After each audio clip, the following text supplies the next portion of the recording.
My dad came to Danville in 1931 and organized the church, the Baptist Tabernacle, on East Thomas Street. He came to Danville, by the way, through an invitation of a very fine lady, a Mrs. Hughes, who had her own business. And she heard Dad in a warehouse revival. He had several revivals in Danville in the tobacco warehouses. She came to hear him preach and fell in love with him as God's servant and God's messenger, and invited him to consider coming to Danville to organize a church and to go on radio. And to my knowledge, the very best I can put it all together, he was the first minister, first preacher in Danville to do radio on a regular, daily basis. He always said that God used that method, that medium of reaching people. He had a great vision, as we all are aware. Particularly in the southeastern part of the country, radio was almost in its infancy. Certainly was in Danville, for sure. So God greatly blessed that and kept his hand upon it.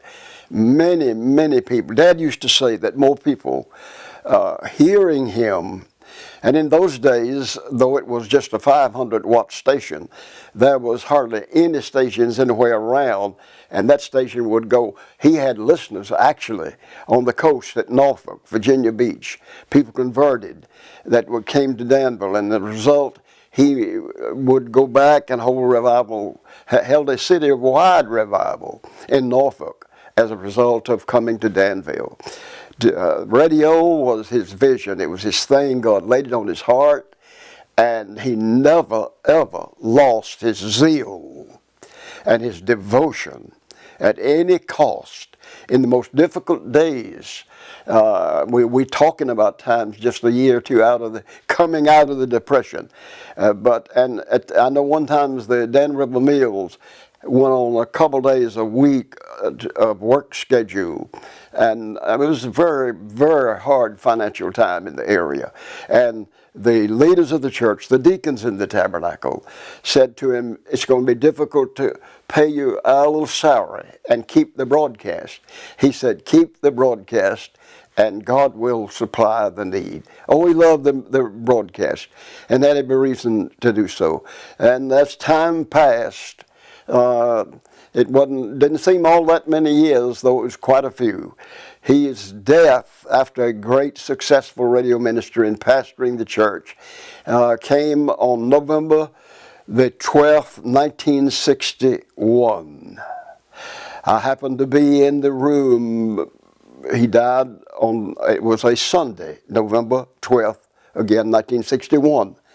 And his last request to me was, son, keep the radio ministry going. That really touched my heart. God changed my entire life. I had a wonderful church in Fort Worth that God had let me organize in my home. It seemed to have a wonderful, great future, but God had other plans. So the radio has been, I like to put it on a scriptural basis. God passed that mantle, without a doubt, from him to me.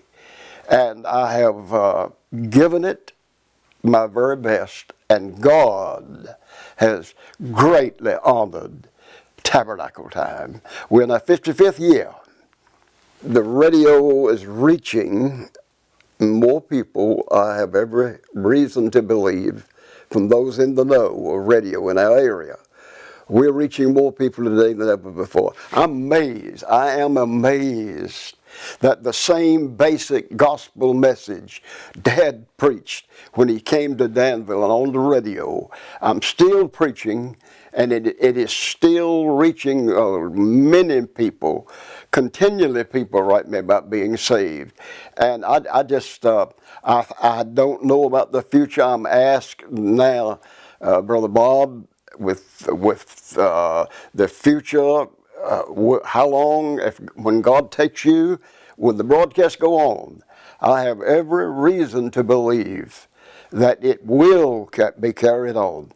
Maybe till the Lord comes. I would like to think so. So that's how I think it has a great future. We together, Dad and I have 85 years together on the radio in this city. Yes, I'd like to add that one tremendous, terrific thing about the broadcast. We can be heard on online, tabernacletimebroadcast.org. tabernacletimebroadcast.org.